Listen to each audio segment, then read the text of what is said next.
So we are recording now. So anything on there will be recorded.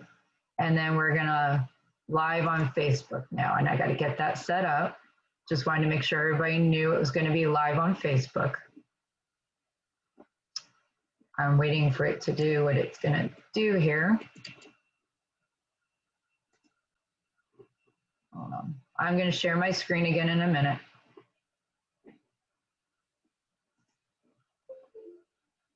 I'm trying to figure out where the Facebook thing is. There we go.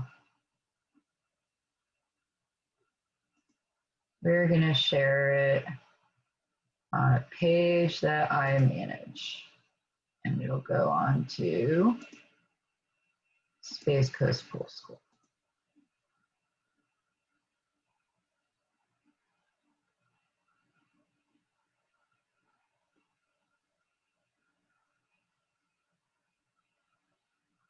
All right, I think it's going. All right, I believe it's going as of right now. So I'm gonna go back to Zoom here. We're gonna share our screen and we're gonna get started with our presentation. Can everybody see my presentation? I can. Okay, if you can't, just reach out to me and let me know that you can't. Everybody says yes. Okay, good. So this is a presentation on splash pads and understanding the public health risks and creating best practices, either by things that you can do, like posting signage, or through your equipment that you would have installed in your equipment area. So my name's Lauren Broom with Space Coast Pool School. My next slide will tell me a little bit more about me so that you understand who your presenter is. So I am a certified instructor through the Pool and Hot Tub Alliance to teach the Certified Pool Operator course. I am doing online and in-person classes. In-person is in Florida right now. I attended the University of Central Florida in Orlando, graduated like 20 years ago now. Got my Bachelor of Science in Biology. I worked for the Florida Department of Health, our local regulatory agency that is state level in Florida, for 16 and a half years, from December 2003 to August of 2020. I just left there. My last day was August 6th. My title there was an environmental specialist too. Basically, I was a public health inspector. I was responsible for inspecting half of the public pools in our county because there was another inspector. She was an ES1. She had just started with us like 9-10 months ago. I was still training her. She was out on her own. I trained 4 people in the last 5 years. That's kind of how it works with the state regulatory agencies a lot of times. So I also worked in recreational water outbreak investigations. I was part of the epidemiology department, and our county specifically, not every county in Florida is even set up this way. Our county, environmental health, was part of the epidemiology department, and we actually interviewed any positive case that came in that was either a recreational water illness, a foodborne illness, or a vector-borne illness. So I did more than just public swimming pools, by the way. I'm also an FDA certified and standardized inspector for the food code. So if you have any questions down the road on concessions, I can help you with that, with food temperatures or anything else that you have. I work norovirus outbreaks in assisted living and long-term care. I'll talk a little bit about COVID in this presentation, even though it's not in it, because you are dealing with COVID-19 right now, and certainly as a public health inspector, I was dealing with COVID-19 the last 6 months that I was there. I was doing long-term care facility inspections for infection control and how they group people and everything that they were supposed to do to stop the spread. And I also did contact tracing and interviewed positive cases as well. I'm a registered sanitarian. Means that I'm not registered to pick up trash. It's a national certification in public health. You have to take a test. It's kind of like being a registered nurse in that field, but instead this is public health. So it's overall, you have to understand sewage, septic systems, landfills. It's all about the entire public health system. I'm also an adjunct instructor for the apartment maintenance technician program through Valencia College in the Osceola County and Orange County area. I teach the certified pool operator course for that college because they need an official instructor for that program so that these guys have their CPO certification when they come out so that they can take care of their pools in a healthy and safe way. So that's a little bit about me. If you can in the chat window, just say where you're from so I can look at it later and see. We're going to have people from all over the country, I think. So some people had already chimed in. We had like West Virginia, we had Kentucky, we had somebody from Florida like me.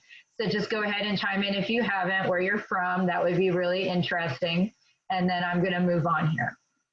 So the popularity of splash pads have really, really grown over the years. Especially over the last decade, but they do have inherent public health risks since the water is recirculated for most of them. So the objective of this presentation is to identify specifically our public health risks and create best practices to best manage those specific risks. So this presentation is not going to go over the trip hazards or the spray features themselves or the surface of your splash pad. I will have a speaker next month that will talk about the safety risks of the surface of your splash pad and what can be used and how it needs to be approved based on your regulatory authority and stuff like that. That'll probably be a 1-hour presentation in October. We will do it set up just like this, but I will be bringing in an industry person that is more of an expert in that area. I'm doing this presentation today because I feel I am an expert in the public health side after so many years working in public health and actually doing outbreak investigations and that kind of thing for recreational water illnesses and foodborne illnesses and facility outbreaks and stuff like that. So I really wanted to stick to my strength, and then I'll let somebody else who has the strength on the other areas talk to you about that. So our learning objectives is to help recognize public health risks in splash pads. What are they? What are the best practices to help control those public health risks in your splash pads? And we're going to list some examples of some recreational water illness outbreaks that were specific to splash pads. And then look at our design of the splash pad and treatment equipment used to minimize your recreational water illness outbreak hazards. So just a little overview, splash pads have many names. They can be called spray parks, wet decks, splash parks, or spray grounds. They could be called interactive water features, interactive water fountains, and some public health people tend to, in their own world, call these baby bidets. You will see why in some pictures later. The CDC Model Aquatic Health Code categorizes these specific venues as increased risk aquatic venues.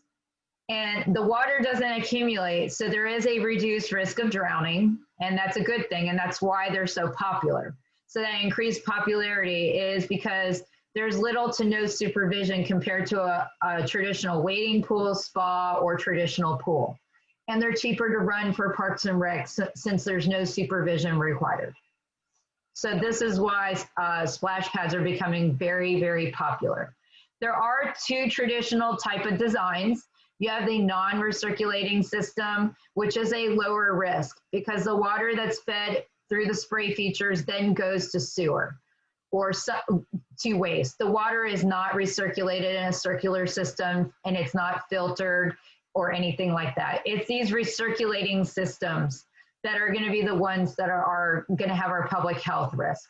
Because if you do not have enough disinfection or something else that's going on in the system with the recirculated water and a child that may be positive for cryptosporidium or something like that and has active diarrhea, and we know the parents take their kids still to these facilities even though they should not, just like they drop them off at daycare because they have to go to work. Sometimes they don't care about other people outside of themselves. So you do end up dealing with that risk. And so these are the riskier splash pads here. So higher risk of contamination, disease transmission will be happening in these recirculating systems, but it can be mitigated through proper design and operation. So it's both design, when it's designed and built, but also how you operate it ongoing afterwards. Because you can have the best equipment, guys, and if you don't operate it properly, then you can create a public health risk in your splash pad. So risk factors and splash pads to think about. What's the behavior of the people using it? It's mostly young and diapered children, so you got to remember that. And I just want to show this picture over to the right. That's a regular diaper, and they're not the same as swim diapers. They will swell up more and will certainly not hold what they're supposed to. We know swim diapers aren't very good either, but they are constructed better than regular diapers. So, you know, making sure that maybe you have signage about swim diapers to specify that maybe versus regular diapers. The non-hygienic behaviors, like the children like to expose their buttocks to the spray features and they like to drink the water. Just like the picture down here that you see. This was actually in my local paper for one of our local splash pads. And it said this child was gonna decide to catch a quick drink as they play in the fountain at this particular location. And even being in the paper, this is why parents think it would be okay to let their kids drink the water. They don't have any knowledge and the children don't know either. But to just give you a stat here, there's one infective bowel movement can release enough oocysts, which is that spore-like part of Cryptosporidium life cycle that can contaminate 100 millions of gallons of water. Another little thing that I was told a long time ago in a training was, it's just a little bit of water on your lips that you get that's contaminated with crypto, and you lick your lips and you ingest it and you get enough crypto to get sick traditionally. Splash pads are an open system outdoors. Thus, you can get contamination from animals, birds, and other outdoor things like dust, trees, pollen, other things.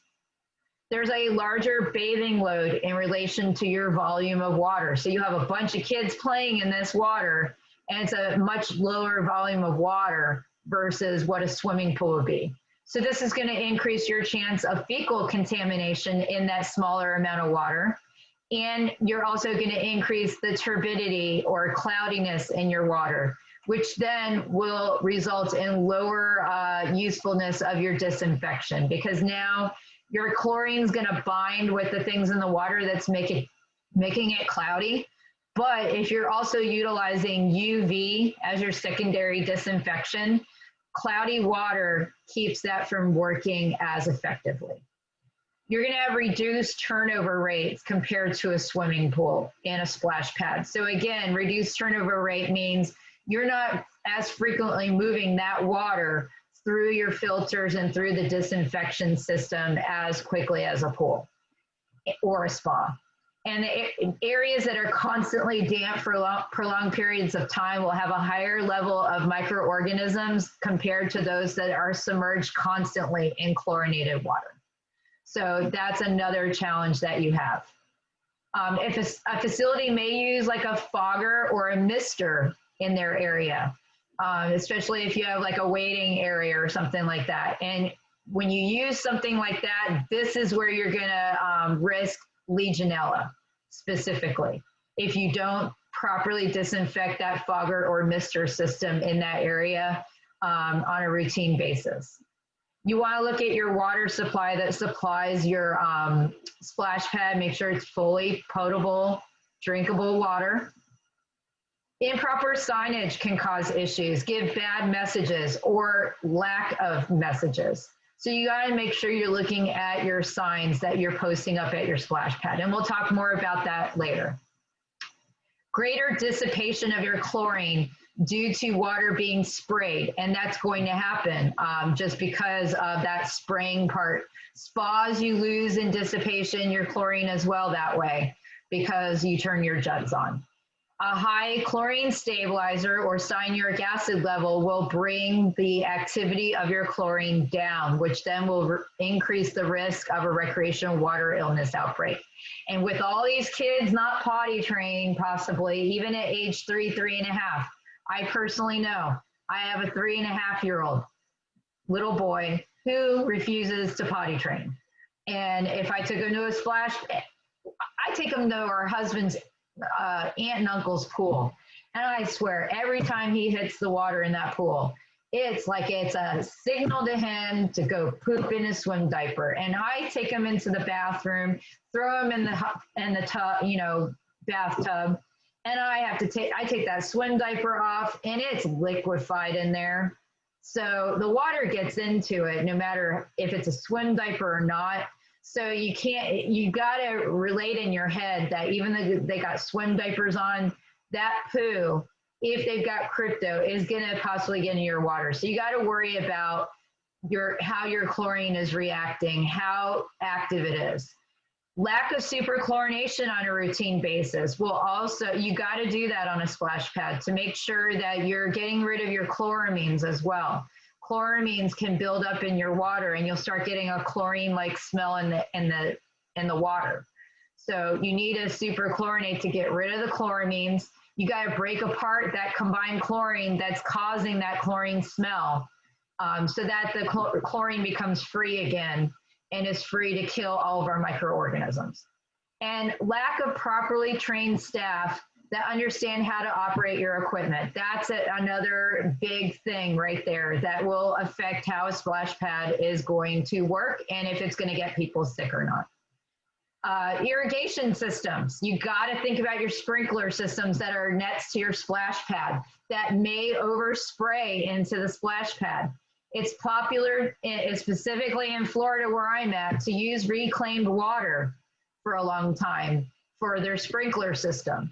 But studies performed found that the reclaimed water is often contaminated with cryptosporidium oocysts, which then would overspray with that water into your splash pad possibly, and then contaminate your water. If you don't have enough disinfectant, then you're gonna have an issue here. So most regulatory authorities, Florida added in the rule, like I would think like 5 to 7 years ago, that any type of irrigation system that may overspray into a splash pad has to be totally treated potable water. So look in and see what you have around your splash pad.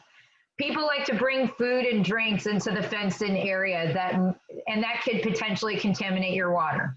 A lot of splash pads will have an ORP system, but if it becomes inoperable or is in a lockout mode, then that's going to lock out your chlorine and pH adjustment feeder. And then you're going to walk in and you have no chlorine or your pH is really high.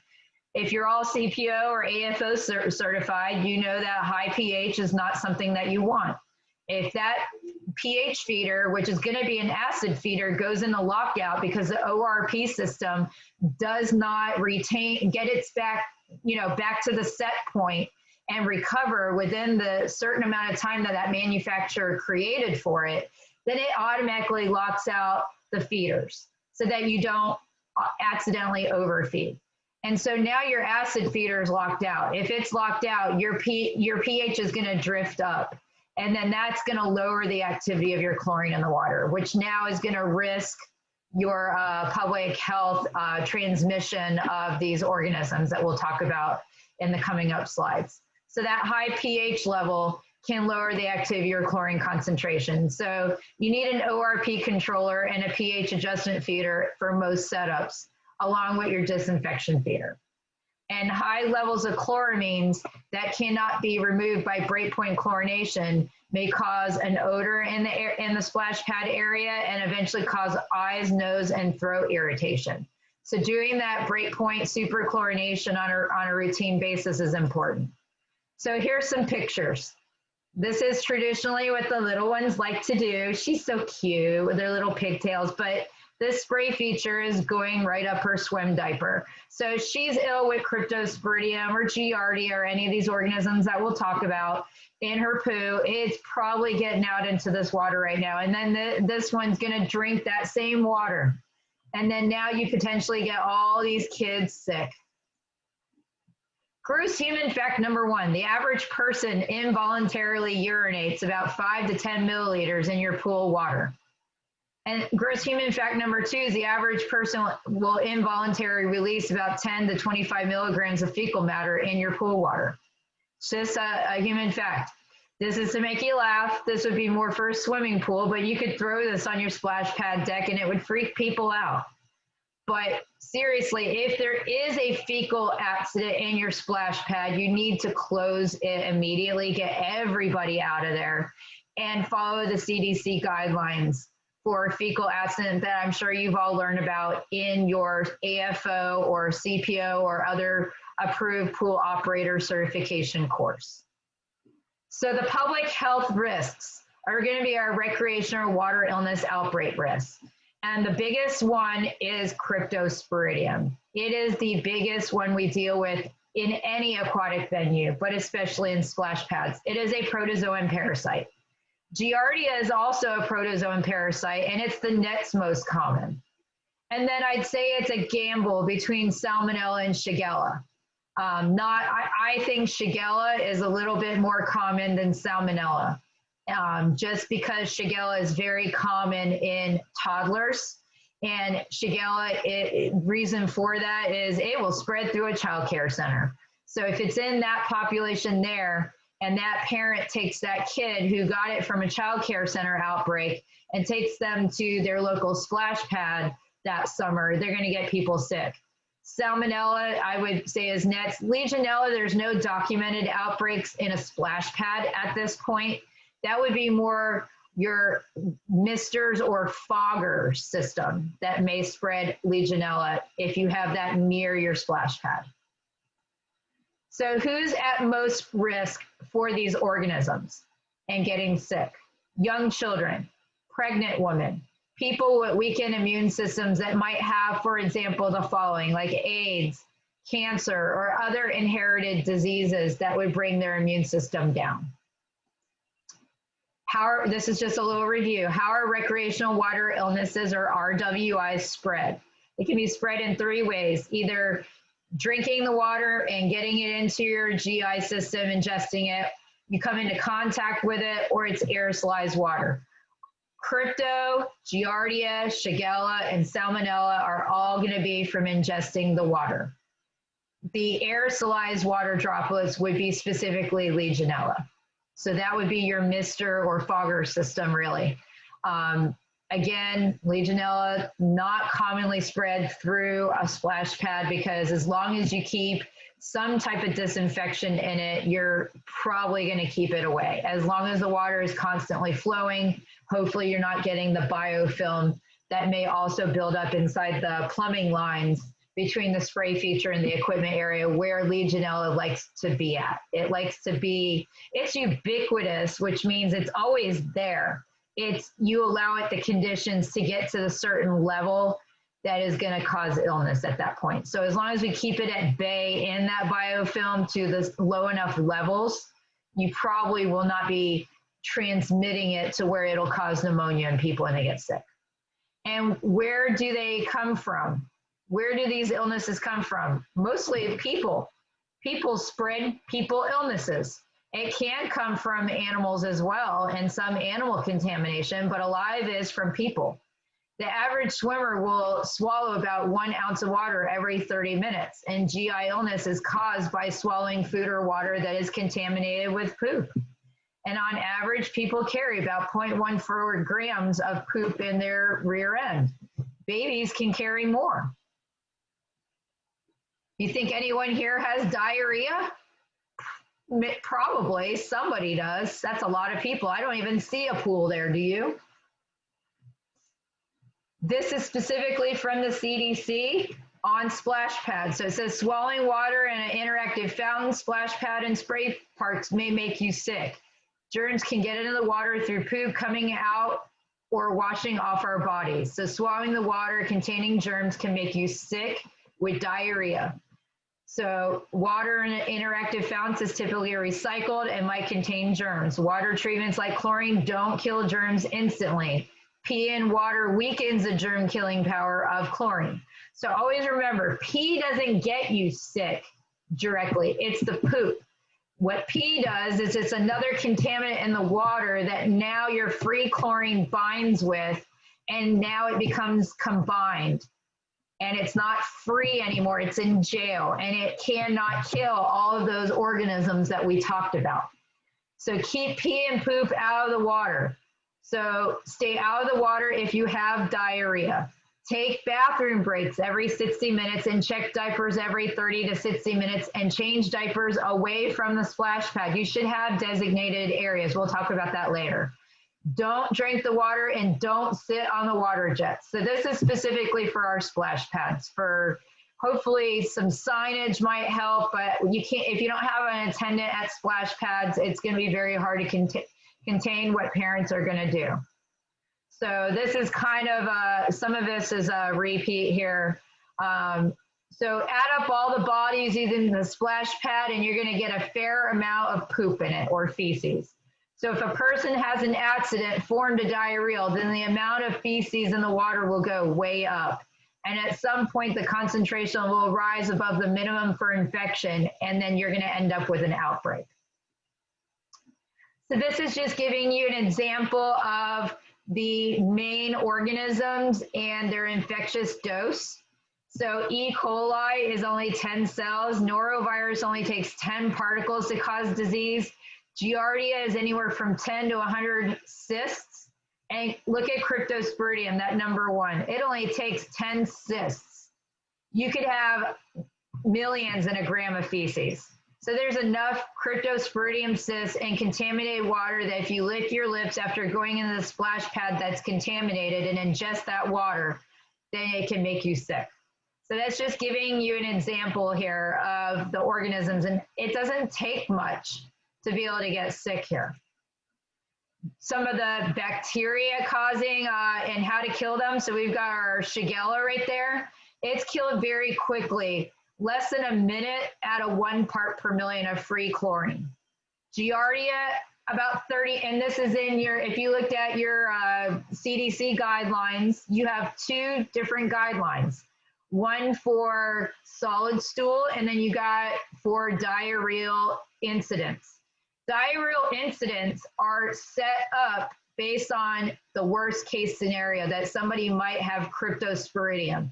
They've done their testing in the lab with crypto, and they found that it wasn't killed until your free chlorine was at a 20 part per million for 12.75 hours in the absence of cyanuric acid.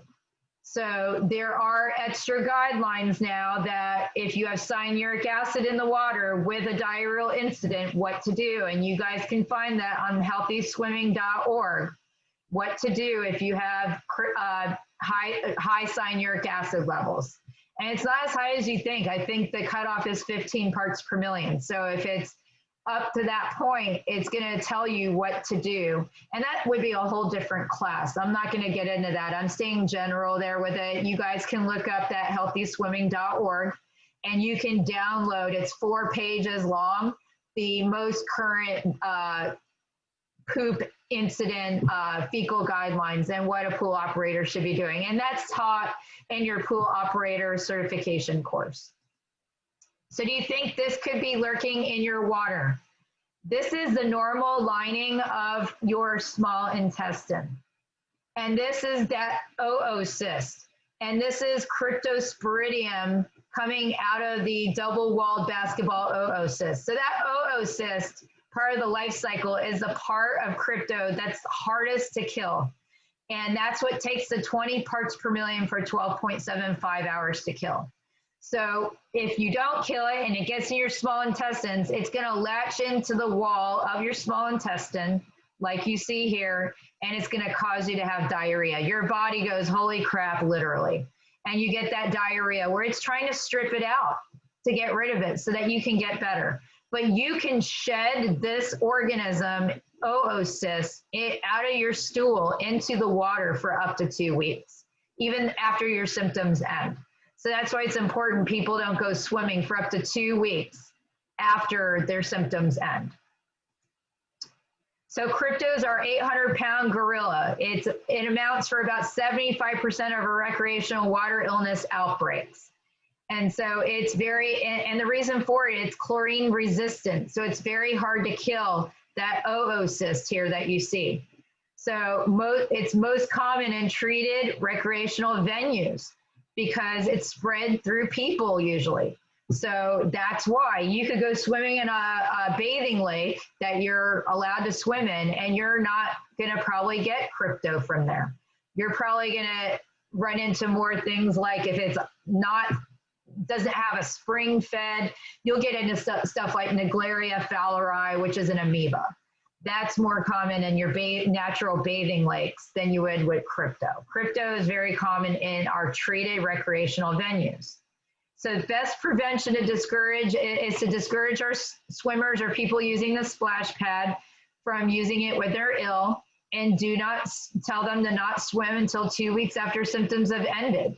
That when we do an epidemiology interview with somebody who is positive for crypto, that is one of the things that the health official tells them on the phone when they're interviewing them, is that we make sure they understand the importance of this organism they tested positive for and how easy it is for them to get other people sick and cause an outbreak.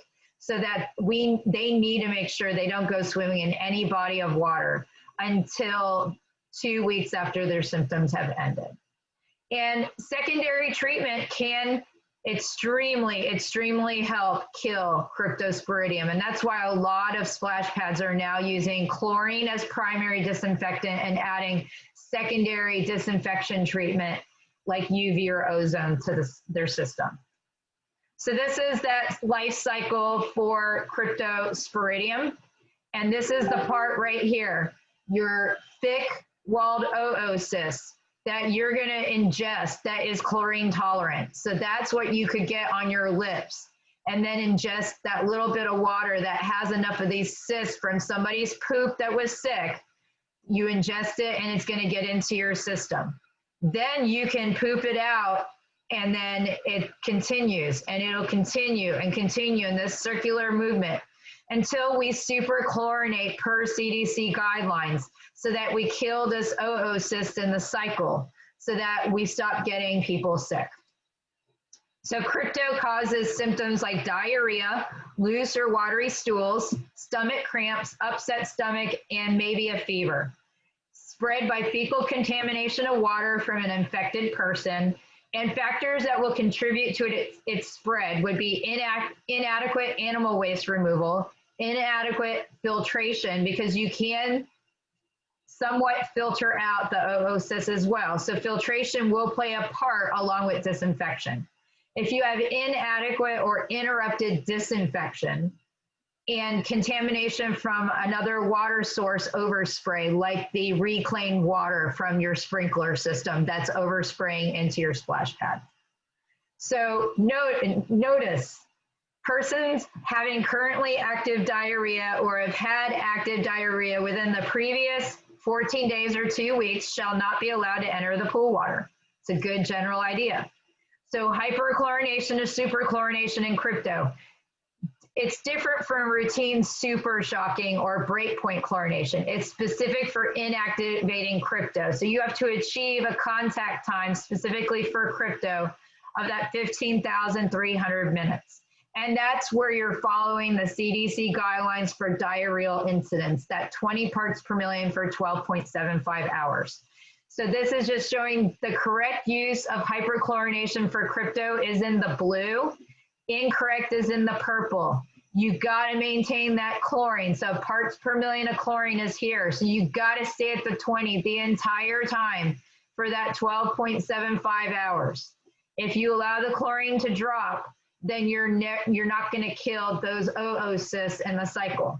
So you have to keep the free chlorine at 20 parts per million for the entire 13-hour period, or you're not going to stop your crypto outbreak. So traditionally, I tell people you should keep your chlorine level like at 25, maybe 28 parts per million, and leave a buffer so that if you're not there for like 12 hours, you don't risk dipping down into under 20 and then bringing it back up, but you lost maybe 5 or 6 hours in there, and then you didn't count that and subtract that out. So you want to raise it up and leave a buffer above 20. That's the best way to go. Okay, this isn't moving forward. There we go. So this is showing outbreaks of different organisms. Like white is unidentified. The kind of diagonal lines are other. The light blue is Pseudomonas aeruginosa, which is your hot tub rash. The lighter blue, next lighter blue is Legionella. So the dark blue is Cryptosporidium outbreaks. And you can see that Cryptosporidium does amount for more of our outbreaks. And this is between the years of 2000 and 2014. So number of outbreaks. So crypto is our most common recreational water illness outbreak. If you like pie graphs instead of bar graphs, here, this is from the lady at the CDC who's like the queen of Cryptosporidium in aquatic facilities. I've listened to her trainings before. She's awesome. But this is a pie graph showing all of our main recreational water illnesses. The big red piece is Cryptosporidium. It accounts for about 75% of our outbreaks. And the reason for that is because, again, it's chlorine tolerant. So normal, like Florida doesn't allow our maximum level of chlorine to be above 10 parts per million.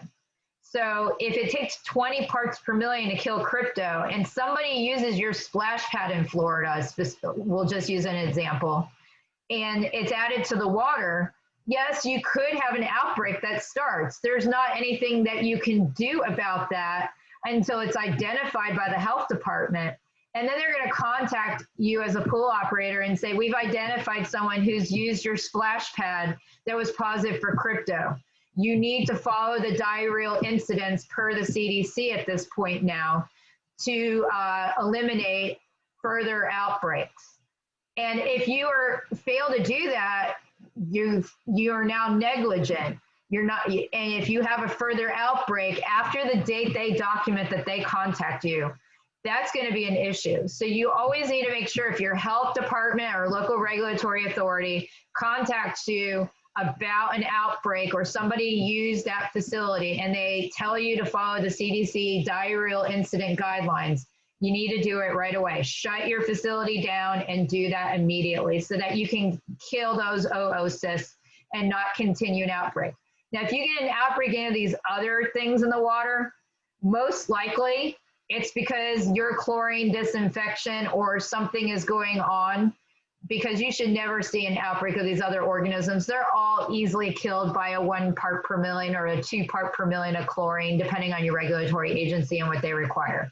Like in Florida, our splash pads have to be at a minimum of a 2 ppm.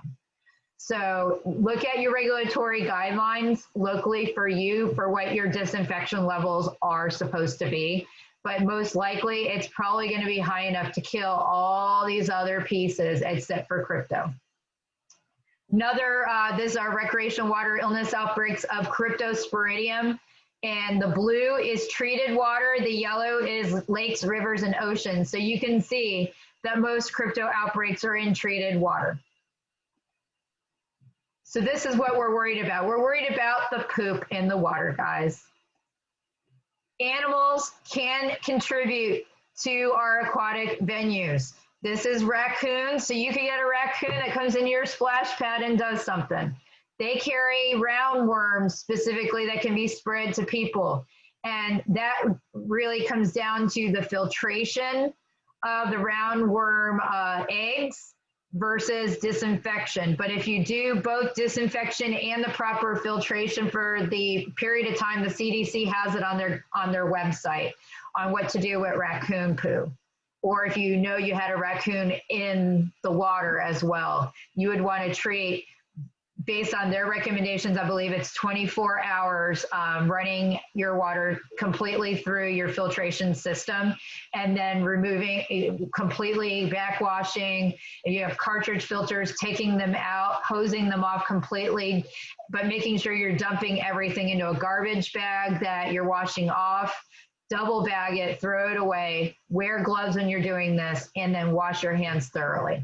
This is a bobcat that somebody finally figured out when they put a ring system up because they couldn't figure out what was pooping and peeing in their pool. And this bobcat would come across the video and then back itself up to the water and poop and pee in it.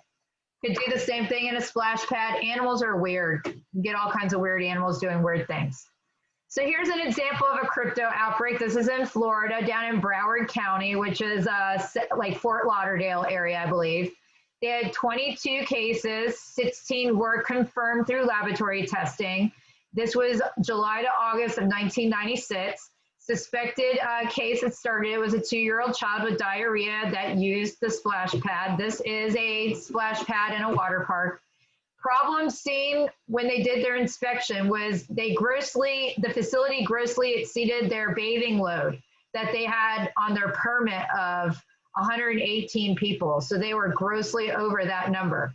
So their water clarity was compromised and their ozonator for secondary disinfection was not operating. So that their secondary disinfection wasn't there.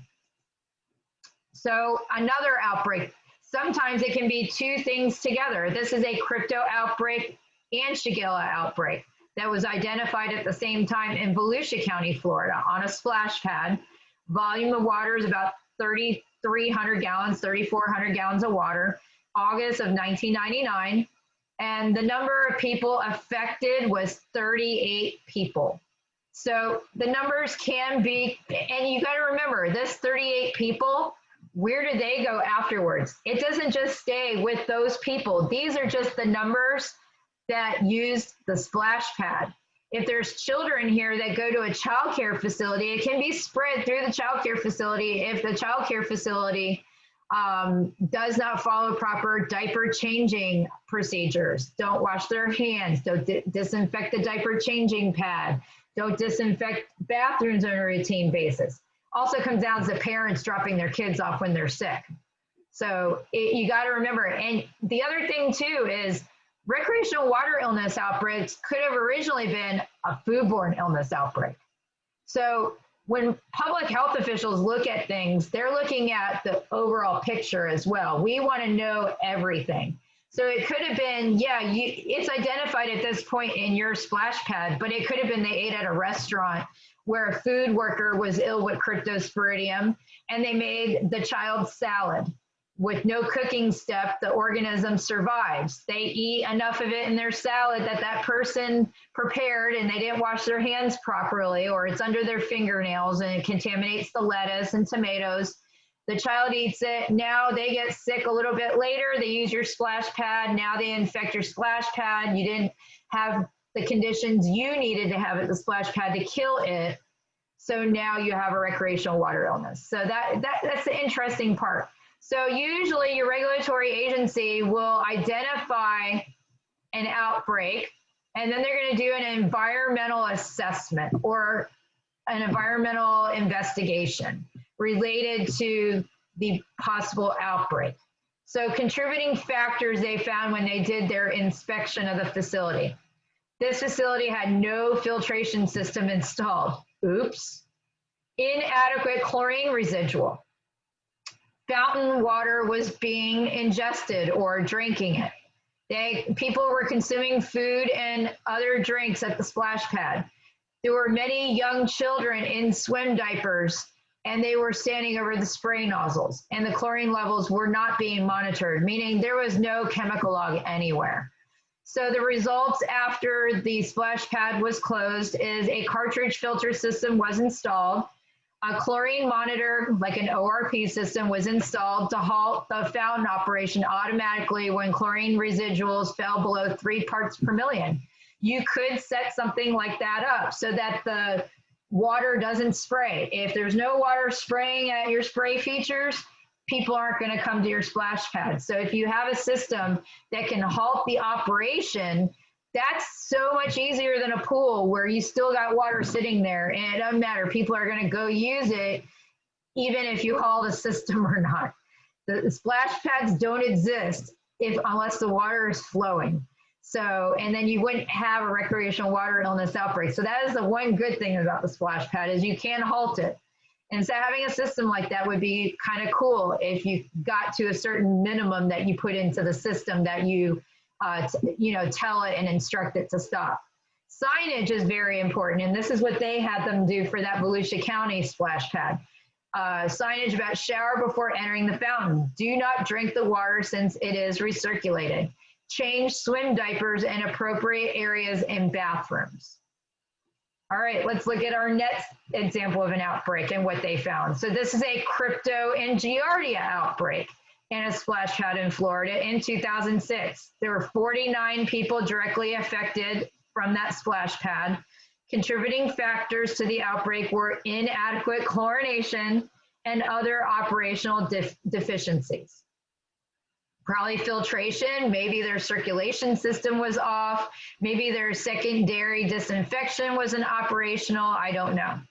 Now, this is a crypto outbreak I worked in the county I worked for in the health department. We called this the summer of poop in 2007. It started with a child that played in 2 different splash pads, but they did go into one specific splash pad first, but they had been in both while ill with diarrhea. The magnitude was we had 33 confirmed cases in about 30 days. One child care center was also involved with the continuing of the outbreak afterwards. And we had one splash pad and then another splash pad, and then there was a swimming pool that somebody had used as well. So all those different venues had to be super chlorinated or follow the CDC diarrheal incident recommendations or guidelines. So the initial splash pad was about 6,000 gallons of water. There were no, and this is the Department of Health went out. So this is me going out there. We found no lifeguards or attendants, which this particular splash pad back when I started had an attendant. They had a concession there. And then about 2006, I'd say 2006, what happened? Everywhere, the housing market crashed. So by 2007, we're well into our housing market crash.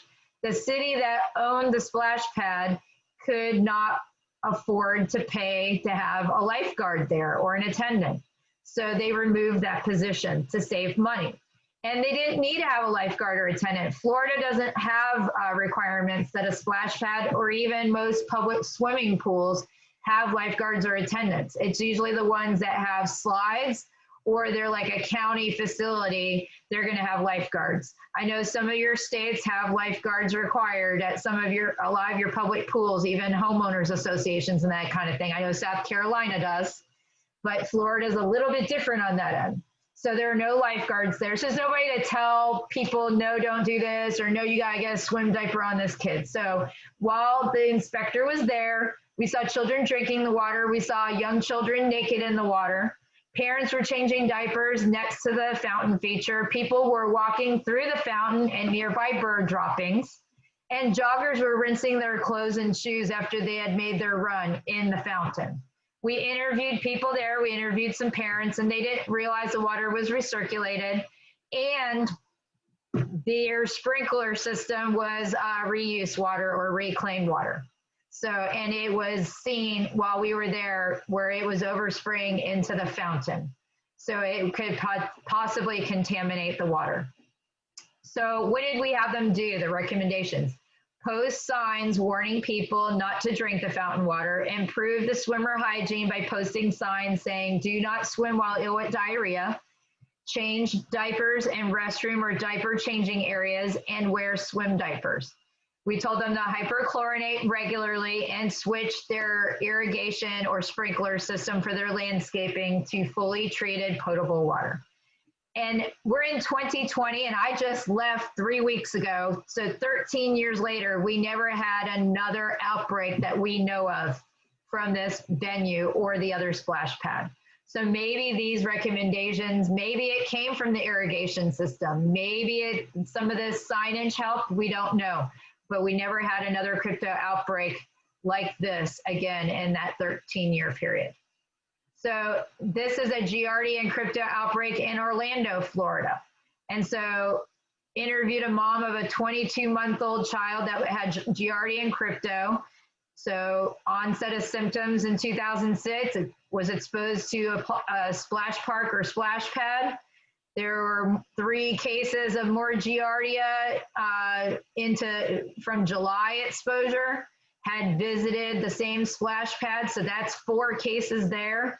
So they did an environmental investigation now once we have a cluster, and they did that investigation of the splash pad. And major violation was their chlorine concentration was less than 0.5 parts per million. Other observations, they had a non-functioning ORP system. Their cartridge filter, they had a paper cartridge filter, which is only effective to 15 micrometers. And they weren't properly draining the splash pad, so there were areas where water was able to sit on the surface. They had no chemical log. Bathrooms were not being kept clean, and there was algae buildup on that splash pad, which is a good indicator of either water's just sitting here that's not chlorinated, or they're not keeping enough chlorine in the water, which both existed. So they immediately closed that splash park and surrounded the area with caution tape. Homeowners, it was a splash pad in a homeowners association. So that homeowners association fired the pool company that was in charge of the maintenance of it. So it's not always Parks and Rec. It can be a pool service company that's in charge of a splash pad in a community. And then they were cleared for provisional reopening, but it wasn't until October. So they were closed in September and didn't reopen for like a month until they could get everything done. And these are just some numbers of their total cases they ended up having of Giardia, 86, crypto 45, co-infection with both was 3, so they had a total of 134 cases. They interviewed 111. We don't always get people on the phone when we try to interview. There's a lot of people that just don't call us back. They don't want to deal with it. They just want to move on. So the health department can't always get every person on the phone. So they had additional cases. There were 6 secondary cases that were probably spread in some other way through childcare or something like that. Then they had 6 Seminole County people that were sick that had used the same splash pad that had traveled in, and then secondary transmission as well. And then there were 6 suspected cases that were not actually tested. Not everybody goes and gets stool sampling done. So you have to call those suspect cases. If they knew a positive case and they had symptoms, but they didn't get tested, then they would be a suspect case. So total here, they had Giardia, that 38 primary cases and 5 secondary cases. So it just shows you some statistics. Age range, primary cases 2 to 38 years, average was 4 years, secondary cases were now spread probably through the household. So the children probably got it through the splash pad as primary cases, and then the secondary cases, look at that age difference. It's probably parents who ended up getting sick at home when they're doing diaper changing. I got norovirus from my son when I was home with him because I was a stupid mom and I forgot that at a certain age, your kids know how to learn how to take their diapers off. They just take the Velcro off, and I thought it was, he smeared his diarrhea all over the crib. I had to clean that up no matter what. I had so much contact, either airborne or whatever. I was gonna get sick, and this is probably what happened to these people here. So primary cases were, it's almost an equal split between primary cases. You know, it's a little bit like 40-something% are female. So slightly higher on the male side for primary and secondary. That's interesting. Are the men doing more diaper changing than the women here?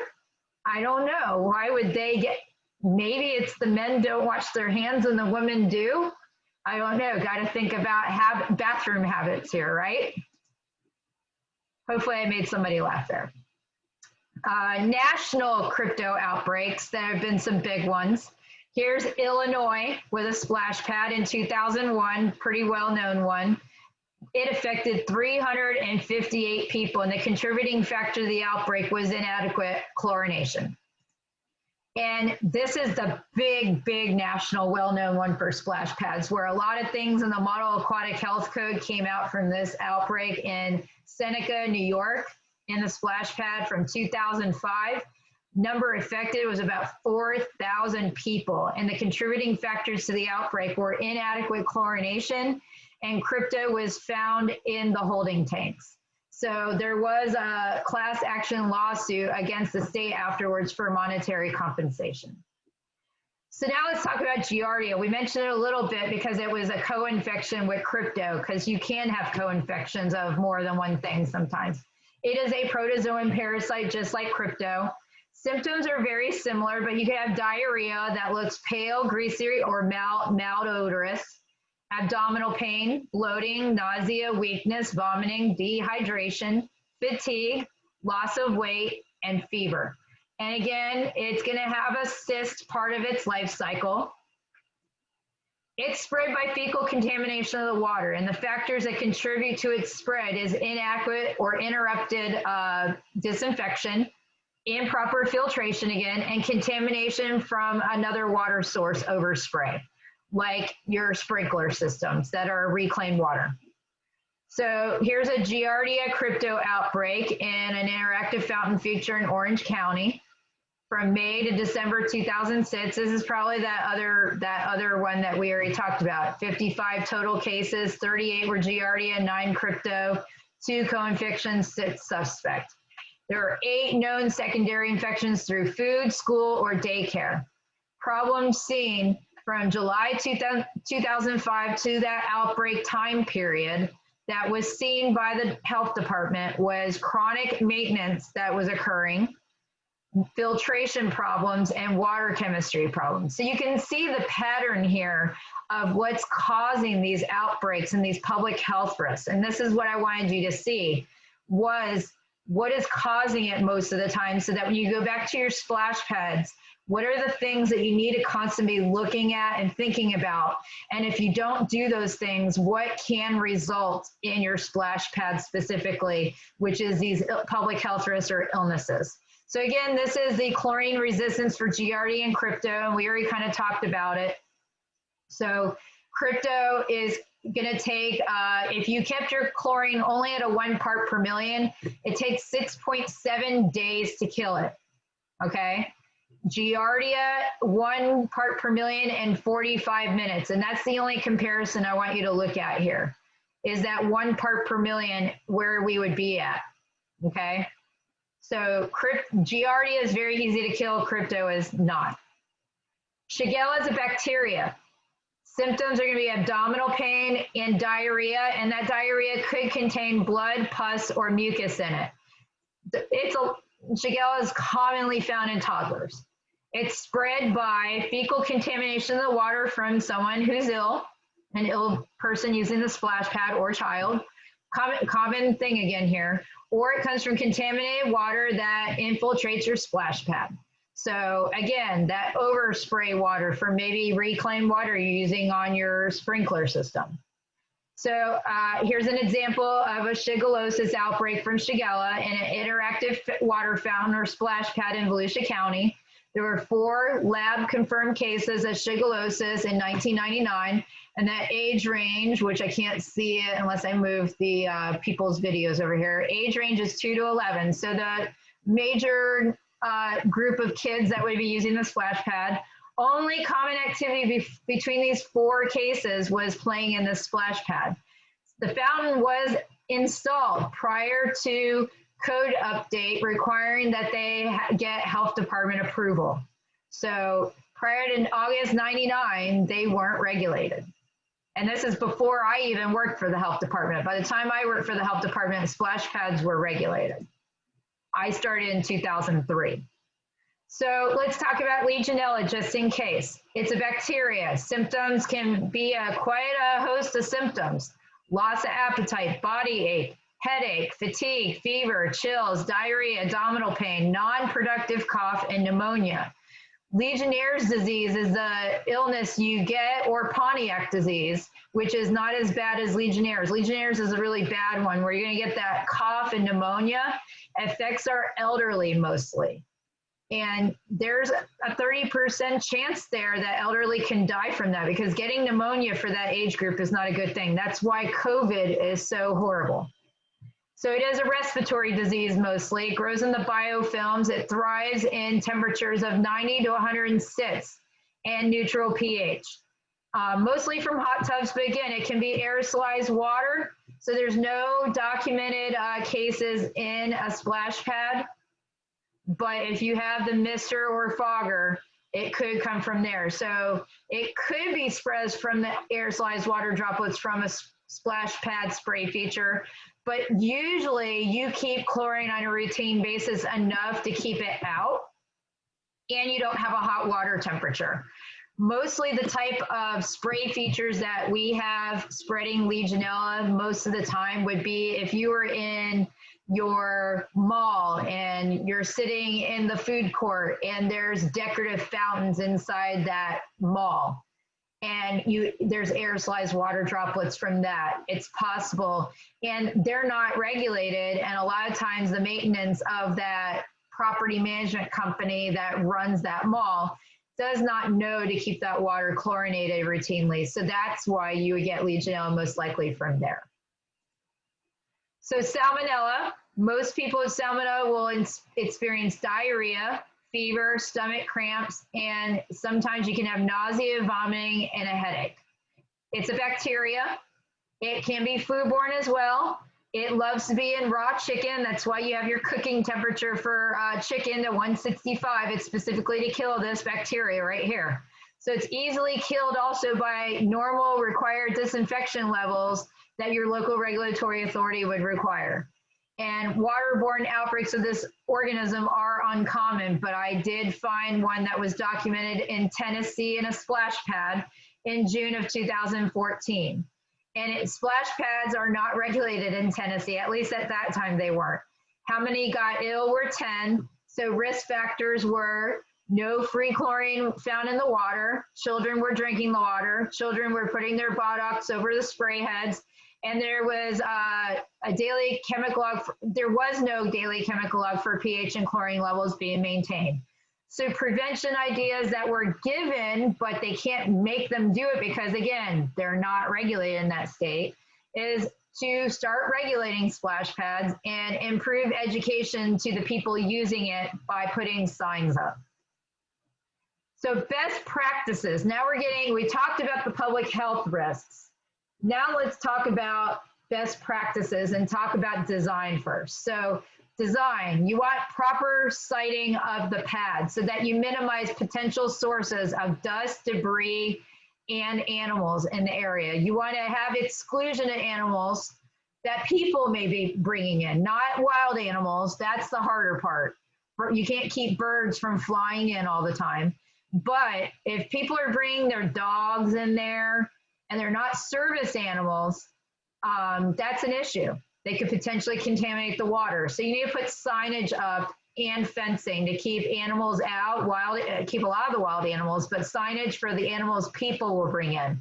Service animals can be in the fence, like in Florida, service animals are allowed in the fenced-in area, but service animals should never be in any type of regulated water body because they are equal to about 50 people in the pool, an average size dog. So service animals are usually to help people get in and out of an aquatic venue, but not to be in the water at all, because they will vastly reduce your free chlorine then. You want an adequately sized reservoir. Your reservoir is going to be a holding tank like the picture you have here on the right-hand side of the slide. That's like your pool, because there is no physical pool. That's the pool there, your holding tank. And that adequately sized water reservoir should allow dilution and more effective disinfection. It's going to minimize accumulation of disinfection byproducts like chloramines, and it's going to assist with properly balancing your water chemistry. You want provisions for constant recirculation, so you really need to have that water circulating all the time. Shutting it down is going to mean that you're no longer filtering or disinfecting your water. So that's not going to be a good thing. So even if the spray features are off, constantly having the water in the holding tank circulating through your treatment system and filters and back to the holding tank is what should be happening. Discharge of water when it's not in use. Spray features should be on separate pumps than filtration and disinfection system. The feature pumps cannot operate when the treatment pump is not operating. And discharge some water from the reservoir while the park is closed to obtain some more fresh water in the system. So you want to provide adequate filtration to control the turbidity or cloudiness of the water so that your disinfection system can operate as intended. So that because turbidity where you want it to be is less than 3 NTUs, which is nephelometric turbidity units. You can buy a nephelometer and read the NTUs on your water, but that turbidity should be less than 3 NTUs, and that's especially if you're using a UV system. You want the ability to drain the deck directly to waste. Chlorination should be at least 2 parts per million with your disinfection system, and you should have a second form of disinfection like UV or ozone. If you have foggers or misters, it should be from a potable water supply and properly disinfected against Legionella growth inside of the lines. And outfit your feature, your spray pad with automatic shutoff device or an audible alarm if your chlorine level drops below, like say 3 or 2 parts per million. The other thing you want to look at is make sure your poolside shower or spray pad shower is operating. And it's a good idea, most regulatory authorities require it, that you have, if you have a hose bib within that fenced in area, that it have that this brass part on there. It's called a vacuum breaker. And what that does is if you use this to connect a hose to and you're spraying your spray pad off, what if the county or municipality is working on the lines down the road? You may risk backflow back through your hose, and then you're going to be spraying your splash pad surface with yucky, crappy water. So this is a backflow preventer so that that crappy water doesn't come out and you end up spraying down your deck with it. So best practices with operation. You want to flush your pad surface prior to operating it. You want to do it daily if you can, and it should be sent directly to waste. Do inspections of your splash pad, looking for glass and poop, making sure you're not opening it until these things are taken care of. Regular sanitation, looking at the deck and your feature and making sure things are clean. Look at even your deck waste containers. Make sure they're not overflowing, regular trash, so that you don't get stuff that's overflowing and maybe the wind blows stuff into your splash pad. Routine water testing with an approved test kit. Use the correct test kit for your regulatory authority. And it's a good idea, or if your regulatory authority requires it, like Florida, keeping your daily chemical log on site for chlorine and pH testing. Here's a good example of a log right here that one of my splash pads was keeping. They have their pH, they're writing their ORP level, they're writing, and this is off the controller they're reading. So they have an ORP controller, they are writing down the pH level and the ORP millivolt reading, which those look pretty good. And then they've got a test kit reading here with their pH and their chlorine level. And then they're writing on here it looks like their filter system and looking at their gauges and then their flow rate. And then they're putting other notes over here, like if whatever they've done, like something, they backwashed their filters or whatever they did. So that's a good, nice and tidy chemical log. Here's another good example of my other splash pad. So this splash pad was my old splash pad. And this is my maintenance logs they're keeping at the new splash pad. And you can see they got their test kit. They've even got a meter here. So they're testing, I'm thinking that's pH, but it might, I can't see what exactly it is. I didn't ask. It might be temperature. I'm not sure. Don't have very good eyesight to be able to, and I can't zoom in right now. Look, they even have their hand sanitizer, guys, because of COVID. But they're keeping all their records, and it's nice and tidy. He's got his pen here. Look, he's even got his cover for his test kit. So he's not using his finger because he lost his cover, it broke. He's got, that changes your readings. So best practices with operation, ORP meters for chlorine activity and pH readings. That's a good idea to look at and have. Fountain to automatically cease if the chlorine level is less than 3 parts per million. You want to review your equipment requirements to maximize your filtration and remove any particulate matter. So filtration is very, very important, and your circulation. And review your operational procedures to optimize your filtration performance. Let's look at your filtrations. There are many different types of filters to choose from in the aquatic industry. You want to choose usually the best micron size and filter with easiest maintenance. So it depends.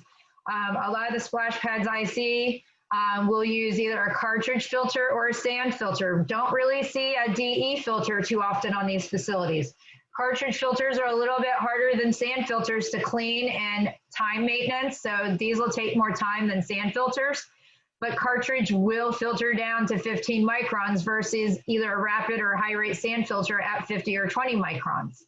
So you need to clean these as needed to maintain your proper flow rate, but you need good filtration rate to reduce your turbidity or cloudiness of your water so that it doesn't mess up your secondary disinfection specifically for UV. Change your cartridge filters monthly and cycle them out on a splash pad.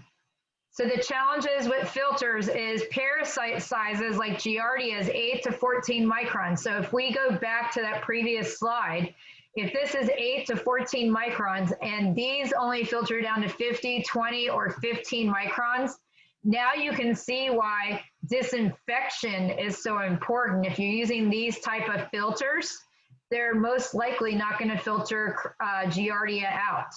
Look at crypto, even smaller micron size. So it would really take a DE filter to filter out most of your crypto and Giardia oocysts out using filtration and not just disinfection. But DE filters require so much more time and work in order to backwash, put more DE powder back on, and the sizes sometimes that you need for a certain size splash pad. So that's why you always, most of the time, see sand filters or a cartridge filter. So pool filter particle removal size, again, that high rate sand or cartridge or DE. So you can see that DE would be the best one. Let's look at disinfection design. This would be your primary disinfection using chlorine. And most of the systems I see are either on a pulsar system, which is a calcium hypochlorite system. I believe I have another picture where it'll show it open and you can see the briquettes inside. It's a spray erosion feeder, so water is sprayed over the briquettes and then the water is sent out. There is a solenoid valve as needed, and you can connect this to a ORP controller. And yes, you can do that with an ORP as long as you have a solenoid valve that it can control putting the water on and off into the erosion feeder. Now, these are easier with, the liquid feeders are easier with ORP. You don't need the solenoid valve. They're just directly connected to the controller, and the controller will turn your liquid feeders on and off. But if you use a pulsar system, you will have an acid feeder along with it all the time, especially in Florida. Florida requires it because Cal Hypo has a high pH. So you will it gives a high pH to your water. So you will always have a acid solution feeder feeding acid solution in. Liquid chlorine is even higher. So if you're using liquid chlorine, you're going to usually have an acid solution feeder as well, using either a blue-white feeder or a Stenner pump or something like that. Secondary disinfection can be either UV or ozone. The reason why those are secondary is because they don't leave a residual in the water. A residual in the water that can be read, something that you can read with a test kit, a physical test kit, and read a level. UV and ozone are at the point where it's being done. And then after the water leaves that unit, you cannot read a level. So it's disinfecting right there usually, for the most part, or it's depleted by the time it gets to the pool. Like UV is at the point of the lamp. Ozone, there may be some in the water still, but where you're testing at the splash pad or whatever, you're not going to get a residual of ozone that you can test in any way. So that's why primary disinfection is going to be with chlorine, because chlorine can continue through the water even after it leaves the feeder, and it stays in the water, and you can test it at the spray feature and it's still there. So between the two, UV, if you miss some of the water going through, then you haven't disinfected all the water. So primary disinfection is going to use a disinfectant like chlorine that's going to kill 99.9% of the microorganisms, and it's going to oxidize and sanitize in your water. It's going to leave a residual in the water that can be read on a pool test kit, and it's going to be fed by an automatic feeder, and it will work best with an ORP controller, especially in a splash pad with that high bathing load that you're going to usually see sometimes on certain days. Now, secondary disinfection, you have your choices. Secondary disinfection is required by the Model Aquatic Health Code if you're using that, because this is an increased risk aquatic venue. So, and that secondary disinfection system has to meet the NSF ANSI standard 50 approval. These systems are required to provide a minimum of a 3 log to get 99.9% inactivation of crypto in the full flow prior to the return of the water to the aquatic feature at a minimum flow rate. And the two choices that you could use on a splash pad could be UV light or ozone. So these are secondary disinfection systems because they, again, reminder, they do not leave a residual in the water that can be read by any type of test kit. So this is a UV system here on a splash pad. You can see it's NSF approved right there. This is the control box. There's a lamp in there. So as the water flows through between the lamps, or they look like bulbs, it denatures the DNA inside the organisms so that they're dead or can't reproduce. So each UV will be a little bit different, but it'll give you a readout on here, and there'll be a certain percentage that you have to have for UV intensity per that particular manufacturer in order for it to be working effectively. I don't think there's a video on this one here. Nope. So UV light will inactivate your microorganisms and break down chloramines as well. That thing that causes the chlorine-like smell, UV light will actually break down chloramines and get rid of that chlorine smell for you using light energy. So this happens while the water is in the UV chamber only, and as long as the water has no turbidity or cloudiness. So no further process occurs once the water leaves the chamber. UV provides no oxidation except as trace amounts. UV water treatment for a typical UV dose of 30 microjoules per square centimeter can provide sufficient disinfection, since most pathogens are killed at relatively low UV energy for disinfection. So here's some examples of the UV dose required for that 3 log 99.9% inactivation. Crypto requires the highest level, of course. Always the hardest one. We're always going to talk about crypto. Giardia is the next hardest, then Shigella, and then Legionella. So it's just giving you some examples of UV. But if you're using chlorine and UV, you can see why this would be pretty good system setup to be able to kill crypto. So you kill it with chlorine, and then you can try to kill it with the secondary UV, and most likely you're going to get rid of it. So why is UV used? For the ease of use, and it reduces chemical consumption.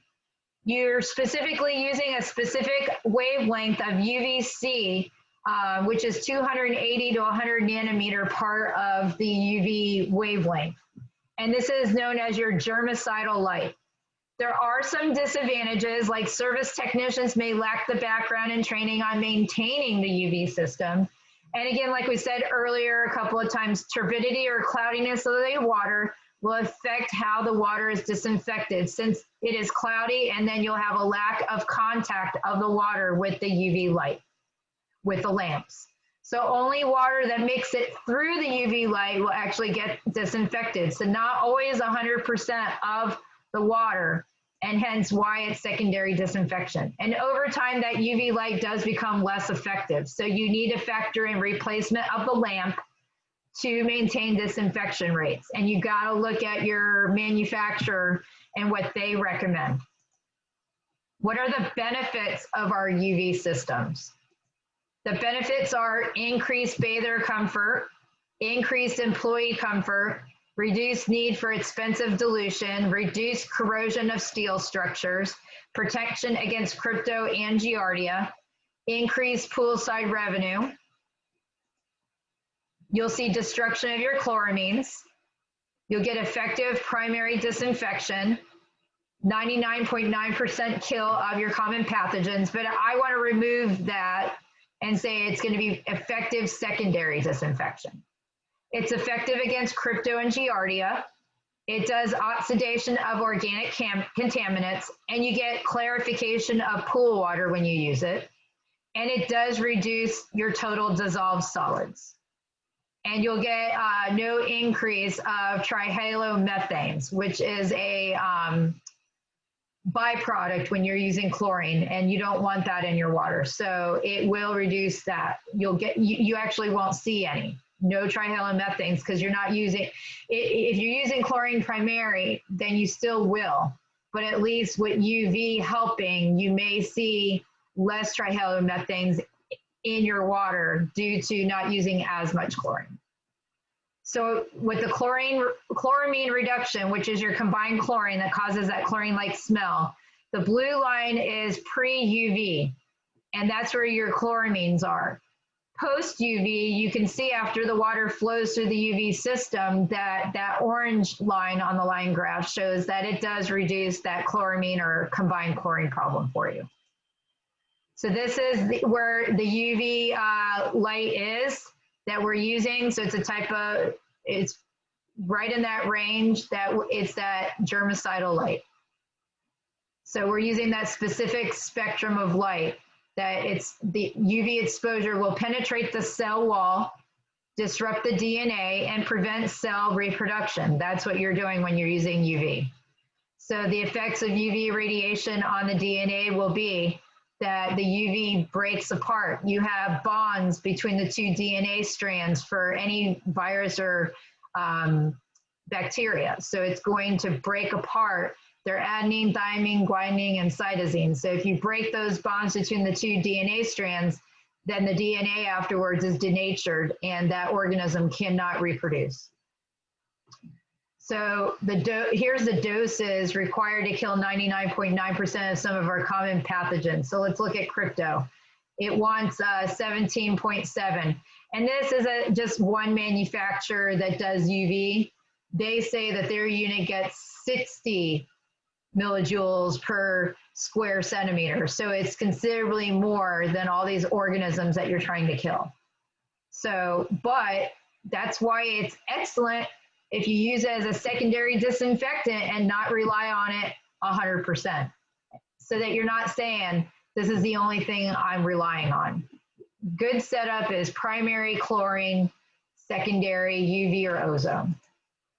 So here's a typical setup, or what a UV system would possibly look like in your splash pad. The water comes in, flows between these lamps in here or bulbs, and as it flows between it, it disinfects with that light, and then the water comes out. UV light disinfection. So the UV light reactor, been considered for disinfection of an interwater water feature. The UV dose would be 8 to 14, will inactivate at least 99.9% of crypto oocysts. UV dose of 12 to 20 will inactivate at least 99.9% of your GRE assists. Let's talk about ozone. Ozone is a gas that is dissolved in the water to kill microorganisms, destroy organics, and break down chloramines by oxidation. This would occur immediately at the ozone gas injection point and continue as the side stream remixes with your main return. So this is what they're talking about. This is from the pool, influence sampling point, and then this is your side stream. Here comes your ozone, and then your effluent where it comes out. So now you sample here, but your ozone is being injected here by a unit, and then you're getting that 25%, and it's injected and comes out into your return line. So how is ozone made? The oxygen molecule that you have in the water, by adding some energy to it, will result in 2 different oxygen atoms. And the oxygen atoms then will unite with another oxygen molecule, the O2, to produce O3. So you can see electrical energy is added here, breaks it up into 2, then it forms into 2 here, and then it'll form with another single one. And that's how you get the O3, which is ozone. And this is on the right, the representation of your crypto destruction here. So you get 6,600 live crypto oocysts here. And it's going through, and then they sample over here. The lighter blue on this side after the ozone, at the side stream and after, you've gotten rid of pretty much all of your crypto oocysts with the ozone. Ozone does provide the 3-log 99.9% kill of your crypto in the side stream, applied single pass at an applied O3 dose of 1.6 ppm over the total pool volume in 24 hours. So ozone sizing parameter for a splash pad should be 1.6 ppm every 4 hours. The dissolved ozone would be measured by an ORP controller, so you can connect it to an ORP controller. And the ORP range would be between 700 and 850 millivolts. An ORP of 800 millivolts, for example, they say is about 0.2 ppm of dissolved ozone, which equates to about 40 parts per million of chlorine. So how ozone works, that third oxygen atom is held by a weak single bond. And an oxidation reaction will occur upon any collision between an ozone molecule and a molecule of an oxidizable substance like bacteria, viruses, fungi, algae, suntan oils, and body oils. These are your oxidizable substances. So there's a weak bond here, and so it will collide with these oxidizable substances, and the weak bond will split off the leaving oxygen as a byproduct. So during an oxidation reaction, the organic molecules are now changed or destroyed, and dissolved metals are no longer soluble. So, and then you're creating the oxygen again. You can create ozone in 2 different ways, using an ultraviolet ozonator or a corona discharge system. This is an ultraviolet ozonator here, and this is a corona discharge system. So here's another corona discharge system. It produces a much higher concentration and quantity of ozone as compared to an ultraviolet ozone generator. And since an ozone residual is not maintained in pool or spa water, it is used to supplement disinfectants like chlorine or bromine. A UV ozone generator is going to have that UV lamp, and you have oxygen coming in around the lamp, and then it makes it combine with that other single oxygen molecule and make ozone over here. So it's a lower output of ozone and a lesser concentration than the corona discharge generator. The air is passed over the lamps. So this is the air over the lamps, and then the energy from the lamps split the oxygen molecules in the air. And then that would be added to the water, and you get that ozone there into the water.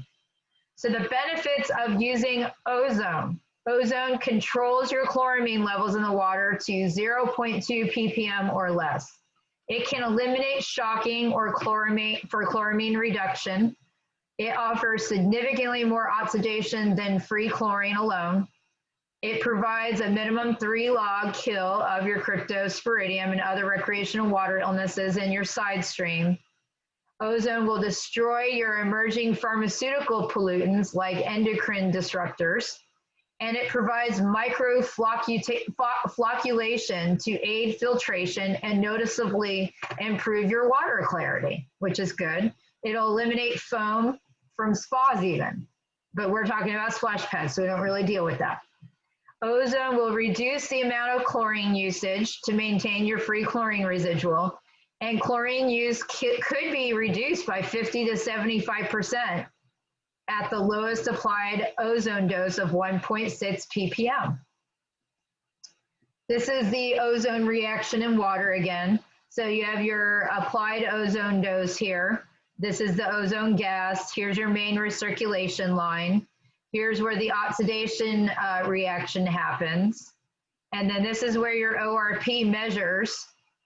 And then here's the continued oxidation reaction.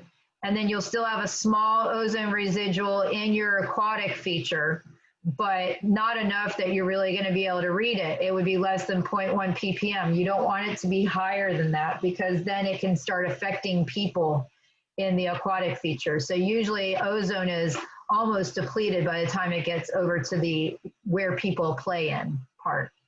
But as the water's over here, it's doing what it needs to do. But this is why it's all secondary and not primary. So let's compare ozone to UV light for the secondary disinfection system. Ozone kills crypto and so does UV. So those are the same. They both kill microorganisms, the other microorganisms. So that's the same. Ozone is a powerful oxidizer though. UV is not an oxidizer. So there's a difference there. That means it's gonna burn up everything else in the water and help get rid of some other consumables in your water that are not microorganisms. So UV really is not gonna be doing that because it's just primarily worried about the microorganisms here because it's killing the DNA. Ozone will pass into the aquatic feature at low levels to provide additional oxidation, and UV affects the water only as it passes through the UV chamber and then nothing after the chamber. Ozone functions well in cloudy water and is a microflocculant, which will aid in clarification of the water. Only clear water can be effectively dosed with UV, so cloudiness in the water can actually absorb the UV light. So it's not going to be effective like ozone can. Ozone will oxidize your organics and inorganics that will create chloramines and thus eliminating them. UV will break down the chloramines that have been previously created. Ozone will utilize ORP to measure the millivolt reading in the water, and UV systems will utilize a UV intensity meter, which measures the UV dose regardless of water quality. So it's not connected to your ORP system. The only thing that's connected to your ORP system is going to be your primary chlorine disinfection system. So UV is not on the ORP. It has that digital thing with the intensity, and that's all you get. It's not connected to your ORP system. Ozone reaction with your free chlorine is very slow, and in the water, it won't affect your free chlorine levels, only the chloramine destruction. UV can break down free chlorine in the water while it breaks down chloramine. So it's looking at which system ends up being best for your venue. Ozone cells will require no replacement, require annual periodic cleaning, and no hazardous components. With UV, you have mercury vapor lamps that need to be replaced at 3 to 12 months. You have to have proper disposal of them because they contain mercury, so it's hazardous material in the lamps now, so you can't just throw them away in regular trash.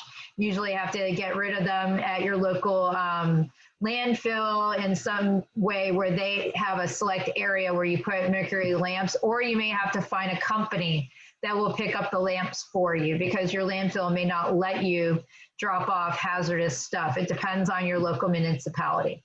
And the lamp gases are considered hazardous waste. So there you go. Ozone destroys biofilm and UV does not, and ozone destroys humic and fulvic acid and UV does not. So it's looking at the positives and negatives of the system.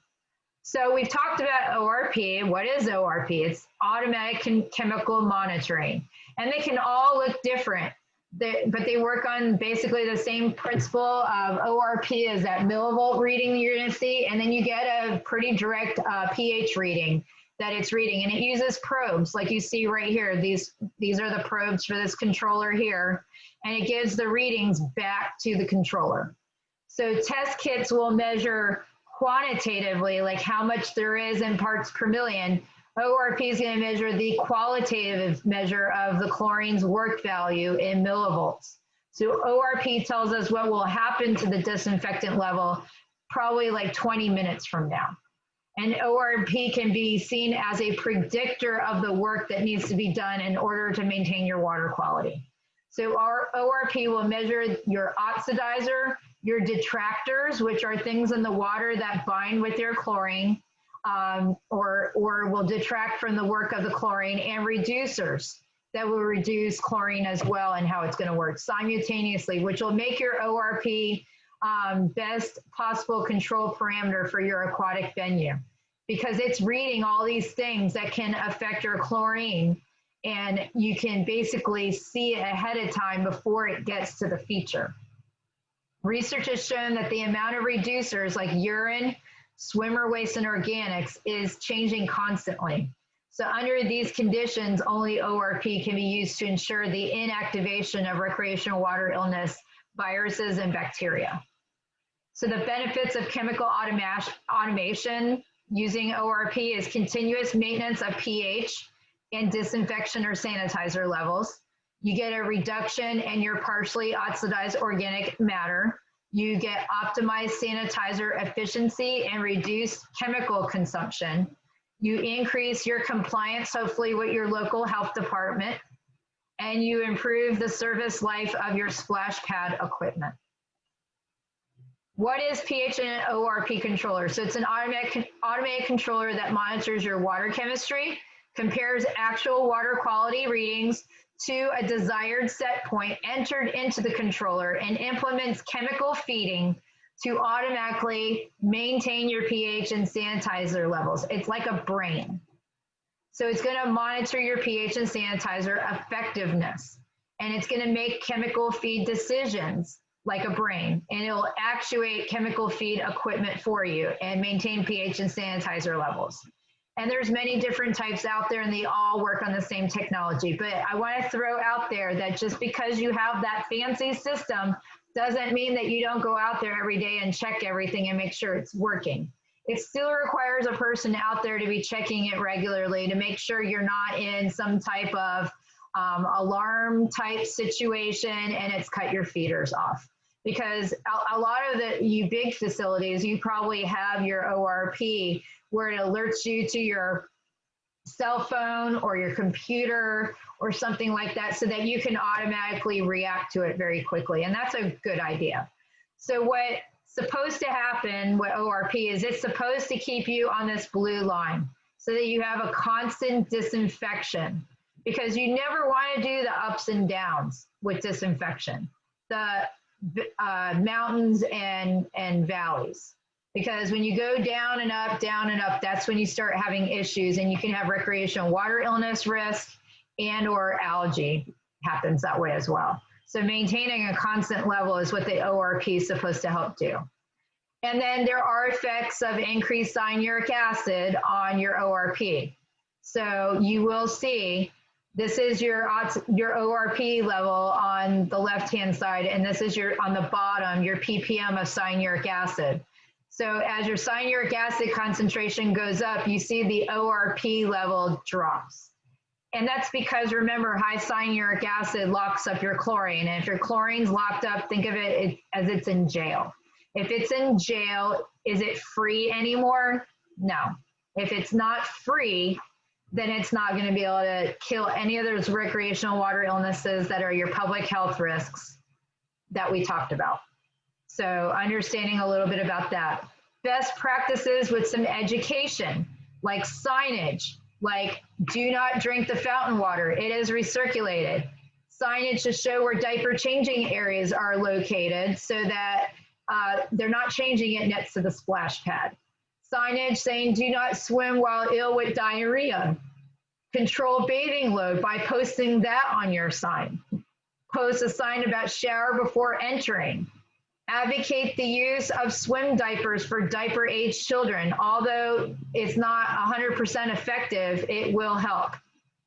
The signage in splash pad showing where bathrooms are, and have signage inside the bathrooms about proper hand washing.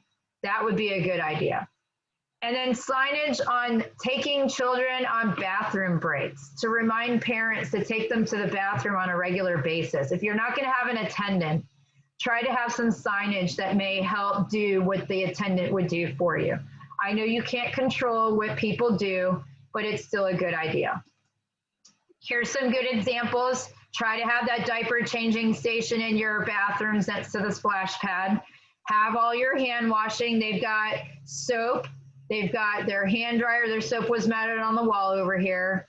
And then they have their running water. And this is like a little hand dryer right here. So people got to be able to wash their hands after they use the bathroom or do diaper changing. Bathrooms become very important in controlling recreational water illnesses and having all the hand washing supplies there, but also that diaper changing. Here's a good example of a splash pad sign.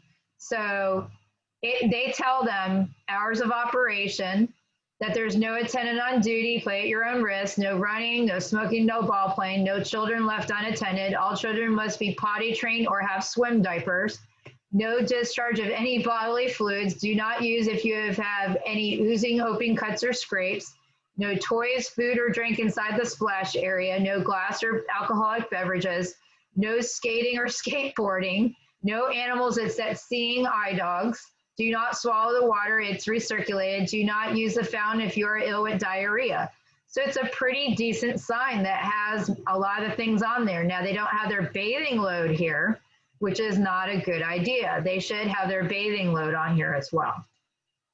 This is a typical setup, especially in Florida, that's compliant with a UV system, and they have to have NSF certification, but this would be pretty similar. So here's your holding tank, holding the water coming back from the spray features, your pump, push it through the filter, then it's going to go through a UV unit, and then if you have your bypass line, you can take so that you don't have your spray feature effects on. So this part of the system would be continuous. So the water still is getting filtered, going through the UV system, and then you can bypass it back to the collector tank. Or if the bypass is open, then it would go to your splash pad effects. So that's a good setup. Here's another setup. This design is compliant, but must use UV units, again, that are NSF approved. So here's that holding tank. Here's your pump. Here's the filter.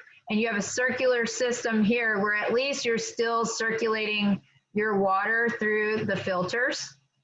But you have here's your spray pad features right here. So after this, and the water goes back into the holding tank, then it's going back to, sorry, moved ahead. It goes through another filter. So this has its own filter system with the pump over here, and you could just have it circulating here versus when you have the spray features off. And then when you want it, the whole thing on, it goes through this, then this pump pulls it out from the holding tank, pushes it through another filter, through the UV unit, and then to the splash pad. And you can see there's a split here. So you could have going to both splash pad effects. Here you'd have something similar, but this design is compliant, but must use, again, UV units that have a third-party validation. This is a non-compliant system right here, okay? And that's because only the UV disinfection is happening right here where it's not going to the splash pad effects. It's only using the UV secondary disinfection when it's going through just the collector tank, through the filter and back to the collector tank. At this point, it's not going through here, and so this is not a compliant and should not be approved, especially in Florida. So here's some signage, and then this is a splash pad here. This is the new one that we just approved in our county at a botanical gardens. And the interesting thing is when we did the inspection initially, within 4 feet of their splash pad surface, they had done little indentations. It was so cute, of like dragonflies and flowers and different bugs and stuff. But we have a specific measurement that openings within 4 feet of the pool edge or splash pad edge can't exceed, which is pretty small because it'll collect sediment and possibly algae growth in it. So they had to fill all those pretty things in, unfortunately, within 4 feet of the splash pad edge. So, and they did it. I mean, they didn't like it, but they did it so that they could get their splash pad open. So let's watch this video of a typical splash pad. Let's see if it will play. We permit it with the health department. Oh, that didn't work. Did I get kicked out? My PowerPoint is restarting.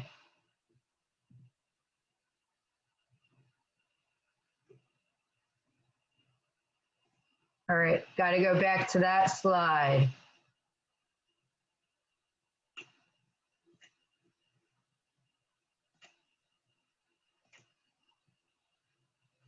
Am I still on Zoom with you guys?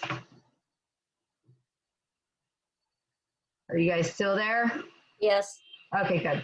Let's see if this works now. I don't know if I'm still on Facebook Live. We permit it with the health department. I've been coming in for a while. I was waiting for this to open. No, you're good. I'm trying to make sure I don't get the kids in anything because it's. So the kids like to play in it. You can see, and they'll end up playing and running through it. Just. This is a typical walkthrough of their signage and then their bathrooms. The no food or beverages in the fountain or on the fountain wet deck. Fountain wet deck's 4 feet out from the water edge. Okay. No glass or animals in the fountain area. Bathing loads 20. So they got their bathing load. Fountain hours dawn to dusk. Shower before entering. Do not. These are both required on splash pads in Florida. Do not swallow the fountain water. It is recirculated, and do not use the fountain while you're ill with diarrhea. Cool. And then they added no climbing, but that's not required. That was their own rule that they wanted to add on. They don't have to have the no diving because obviously you can't dive here. So the no diving and 4-inch lettering is not required. Cool. So let's. So that's the signage. The no food or beverage. Their shower. So this is their shower. Make sure it works. You make sure it works. Does it work? Yeah. Yeah. All right, that's good. Now we go to the bathrooms. I want to point out, see the sign on their bathroom? It said it was closed when we were doing our routine inspection. And they did that because of COVID-19. If you have a splash pad with bathrooms that you're required to have beside it, most regulatory authorities are not going to allow you to choose to close it because you're too scared to have it open because of COVID-19. You're going to have to do your routine disinfection of surfaces. So yes, specifically COVID-19 and splash pads, you worry about social distancing surfaces. As long as you maintain that 2 or 3 part per million, a 1 ppm in water will kill COVID. Crypto is going to be the one you're worried more about with chlorine concentration and spreading something through the water than COVID. COVID's about surfaces. So really you're going to be worrying, there's not a lot of surfaces that the kids touch except for maybe some stuff in the splash pad. But if it's getting wet with that chlorine, you're probably not going to have to worry about it too much, but your bathroom certainly will be a spot like the door handle, faucet handles, handles to toilets, anything you're touching in the bathroom. You want to go in and disinfect frequently, but you should have those bathrooms open during COVID-19 if you're going to have your splash pad open. So they removed their signs when we were there, so then there was no violation. Water, no? Nope, not on the shower, nope. So now you're going to check your bathrooms, even though they're temporary closed. So you want to make sure that everything works and that there's no sitting sewage or anything like that. This place is really clean. I think that one's automatic, and then this one's the regular flush. Then they have their hand wash thing, hand soap, and either a hand dryer or just put a little paper towel and a bucket to put everything in. Cool. They've got a drain so they can clean the floors or things back up, and they are required to have the diaper changing table because they're newer. Okay. So both bathrooms have to have that. Okay? Let's go to the other bathroom because this is the men's. Now you look at the women's. And the women's might not have a Yes, floor drains, yes. The So now you women's go to the women's room. may This not- one's locked. It's going to be the same as that without a urinal, probably. but you can see they closed it. Unisets? Unisex, Okay. yeah. So they have two unisex bathrooms. And it's going to be the same bathroom as the other one. Areas this way. I think your holding tank's over here, right? So there's their holding So tank. this is basically the closest you get to a swimming pool on a splash pad, Patrick. Is their holding tank. They have 2 holding tanks. And they're very, very tiny. So There's- this is the pool. This holds the majority of the water that's coming back through those drains, come here, and then it's going to go through the equipment over there. So the pump pulls from this tank, these tanks. Yeah. And then the pump from there pulls from the tank, and then it's going to send it through the filtration system and through your chemical treatment and all that good stuff. Yep. Cool. Yep. So now we're going to go look at his equipment room. So this is plumbed. the lily pad, and that's the splash pad. Yep. So splash pad over there. So They have there's 2 a holding things. tank. You said we don't regulate the lily pad? Nope. Lily pad is the splash pad. Oh. The mosaic flower is what we don't inspect. So this is their equipment area. And this is the part he really needs me to go through with him. So you want to do the walkthrough? You know your system better than I do. Well, Walk them through the equipment for me, like the UV and all that. all right. The UVs are controlled here, and these control the pump. This is the UV ultraviolet. There's one for each, one there. Filters are cartridge filters. So, and the pulsar chlorinators, one for each. This is a little confusing because some of the pipes kind of cross, but they are separate. And then we have the waterfall over here that's separate. It's just a Yep. pump and a filter. And we don't regulate the waterfall because it's separate. It's not a play feature. Okay, the flows here will kind of be confusing. This flow is the general flow through the system. Yep, We're which is the looking one for we look 70 at. gallons a minute, but when the fountains are working, it takes away a percentage. If You're they allowed were- 20% off anyway, so. So it's Yep. probably in that range. Yep. These are the flow meters for the chlorinators. When they come on, it's an adjustment of how much chlorine I can draw into it, so I don't overshoot or it doesn't, not get enough, and then it'll pile it up too. Simple things affect the chemistry, the alkalinity. The alkalinity between 60 and 80 parts, everything's beautiful. When the alkaline gets low, it cools the probe. These are digital probes, so they're monitoring the They're on temperature. ORP. Is that the ORP for ORP. the splash pad? Yeah, that's the lily and the flash pad over here. So this is the splash pad over here. So that you got CAP 2000. Got it. And then you're on acid feed with the center pump back there? Nice. And this is that same type of ORP that you saw, just a different company from when we were at Gloria Esteban's hotel. It works on the same principle. They can put set points in, and they're right in there, perfect with Florida requirement, 700 to 850 millivolts, and their pH is spot on. Because what do we have? 7.4, and they got a 7.4. So you always want to look at what you get on your test kit and look and see if they have the same thing on here. If it's way off, that's kind of weird. Something's going on. Actually, like this one showing signs of the probe starting to, it's time. About 6 months, they come on and off. We clean the probe regularly, a couple times a week, sometimes depending on. Yep. They're very, very sensitive. So if the alkaline is out of whack, they Acid tank. So that center pump up there pulls from this tank here. I don't know. Do you know where your label they're is? both acid. There's nothing else that we use. But you still have to label it. Do you have a black marker around? Go ahead and do that, and we got it done. All right, so that's a typical, and this is at setup again. So this is their pulsar system. If you open up the pulsar system, you guys are probably seen it before. It's briquettes, cal hypo. Then they're using acid solution in a pH tank with a Stenner pump, all connected to an ORP controller, the pulsar and the acid connected here. We had tested the water at the spray feature. It was a 7.4 and it matched the controller. Always compare your test kit reading from the spray feature to what you get on your controller, because it could indicate if it's drifting that you need to clean your probes and or get new probes. These are the probes here that are reading the water. This is their pump. And then this is their cartridge filter. And then this is their UV light disinfection system back here. This is their UV light, that UV control system again, that controls the... Yep. Green is good, red is bad. That's good. Anything over 75 in the UV we're looking for, that always runs between 80 and 90. Sometimes it'll bounce up to 100, and the same over there. I didn't know that part. I don't know a whole lot about the UV side. This is always giving me a water temperature there so we know. But I can always go with the... So that he kind of tells you about that. So this is going to be now a tour. That was the new splash pad. Let's do a tour of an old splash pad that was built prior to the requirement for secondary disinfection. So that one had the secondary disinfection and this one does not and is not required to. So this is that splash pad there that we're going to look at. And this is their equipment area. I'm sorry it's hard to hear things because with the pumps on and stuff, I try to talk as loud as I could.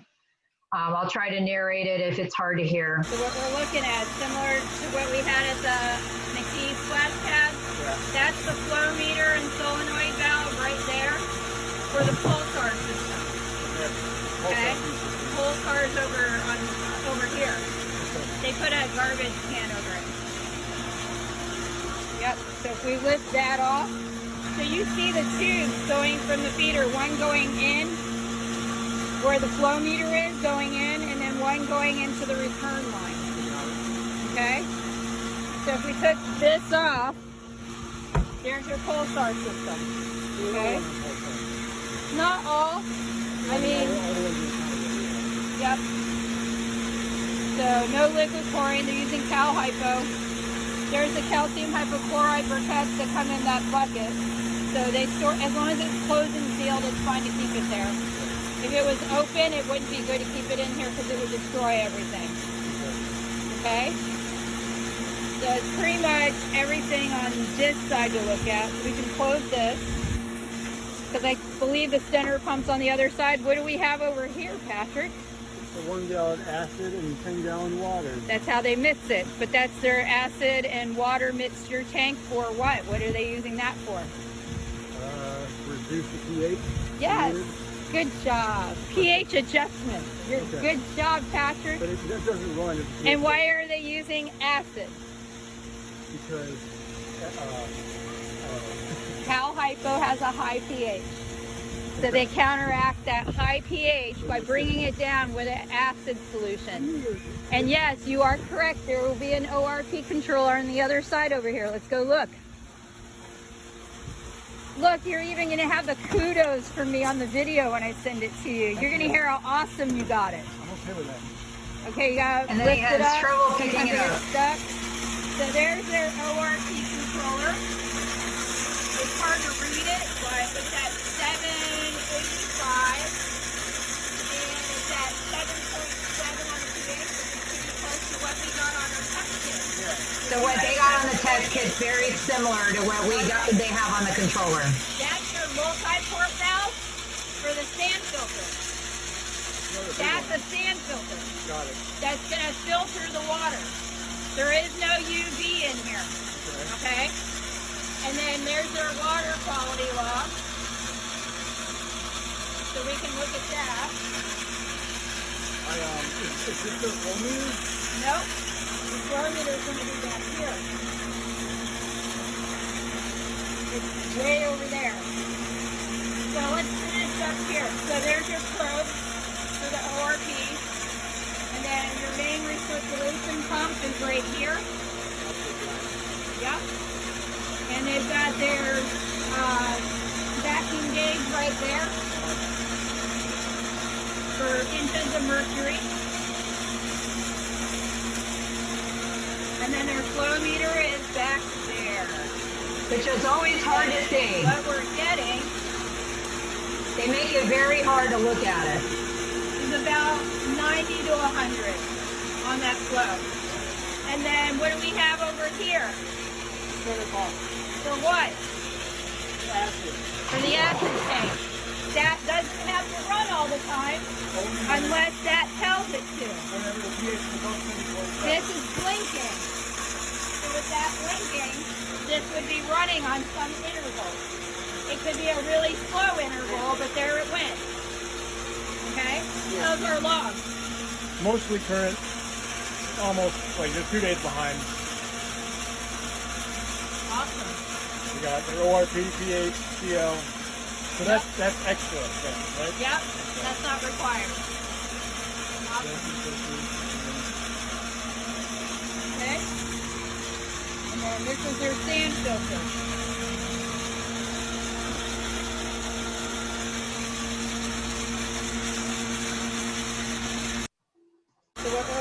So that gives you a tour of a newer splash pad and the secondary disinfection, and they're actually using a cartridge filter versus the old one. They're using a sand filter. So I'm sure the newer one looked at whoever built it and designed it said, okay, cartridge filtration gets to a smaller micron size, so we're going to put that in instead of a sand filter.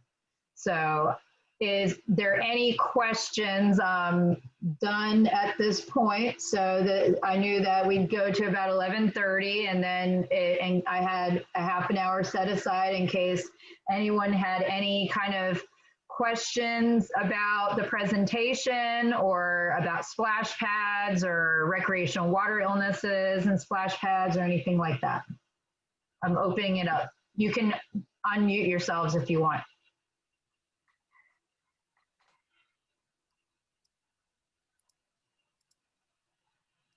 Any questions out there? So my name's Lauren Broom, and again, I'm with Space Coast Pool School. And I hope you guys, if there's no questions, then you can either email me at this email address or text me at this number, any questions that you have. Or if you'd like a PDF of the presentation, email me and I can email you a PDF of this entire presentation. And then I'll try to post the video, especially since I think I might have lost the Facebook Live part of it. I'm not sure if I'm still on there right now or not. But definitely, you know, and if you're needing any type of CPO classes, even online, I can teach you from anywhere at this point.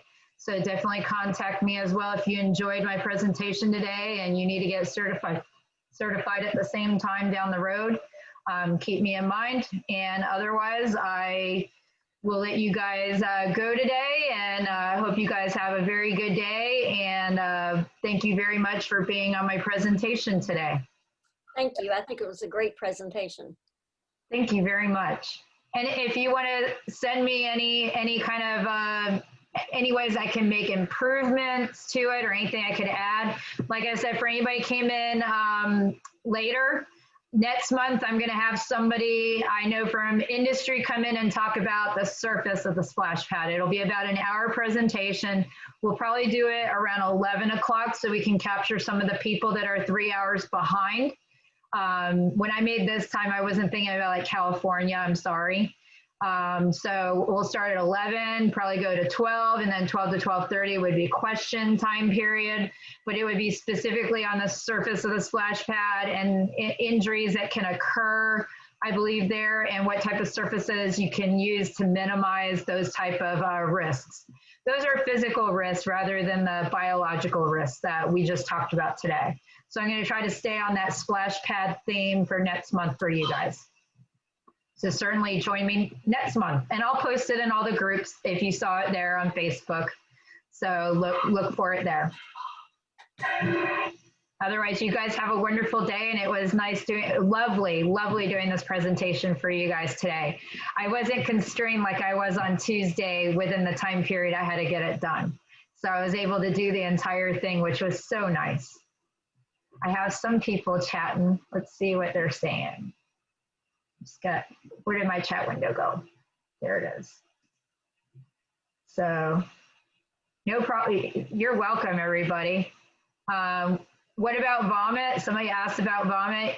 That's actually, norovirus usually causes the vomiting, and it's easily killed by your minimum chlorine levels. So if you got vomit in there, treat it like it's a solid stool incident and you should be fine.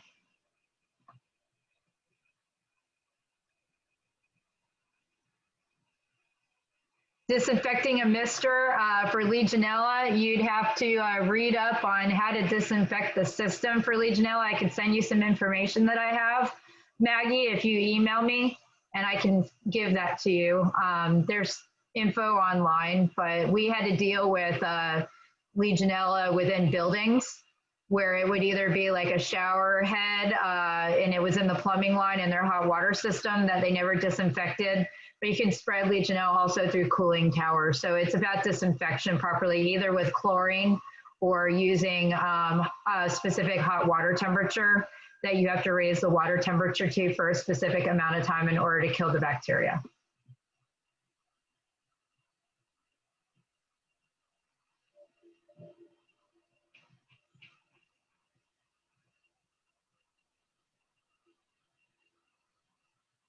Cool. Thank you so much. Thank you, guys. If there's no other questions, then we're good for the day, and I'll see you next month for another presentation on the splash pad surface. I'll let you know when the date is.